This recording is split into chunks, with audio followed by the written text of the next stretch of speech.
Now, let's talk about the man formerly known as Prince Andrew, that is, now just Andrew Mountbatten Windsor, who has been stripped of his Prince title and is being forced out of the Royal Lodge. Of course, it comes weeks after it was announced that King Charles's younger brother would no longer use his Duke of York title. Well, you know what? Good riddance, Tanya. I mean, there's been scandal after scandal with this bloke. This was bound to happen. Yeah, long overdue. Obviously, Her Majesty, bless her soul, was never going to do it because that was her son.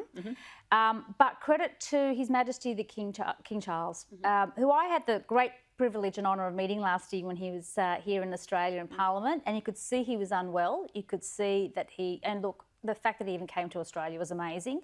I think he's done the right thing by, of course, the royal family, but by everyone. And it's so decisive, his decision, just to say that's it, no more titles, no more Royal Lodge, a 30-bedroom, mansion that Andrew Mountbatten Windsor's had the pleasure of enjoying for 30 years. So I think it's been a decisive decision from the King, and credit to him and to everybody that's been involved in this, because I think they needed to do this because there's been so much, in the media, and this idea that he was going to get given Frogmore Cottage or Adelaide. I mean, there was all these other talk of having a negotiation or something. I don't know what was true. They just couldn't do that. But, I don't know what was true in the media, but all of that really, I think, got under people's skin, and everybody just is happy that there's a decisive decision. I completely agree. But overall, David, I think it's really embarrassing for the royal family to have to do this, and I think that it was probably Prince William who said, "All right, come on, we got to move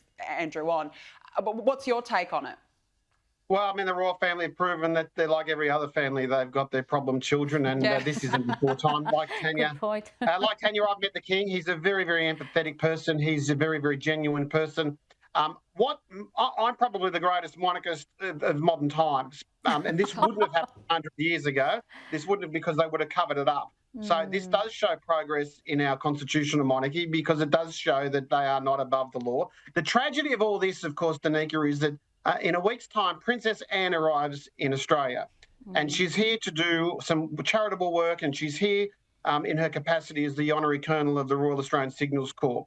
The first question she's going to get asked is going to be about her baby brother.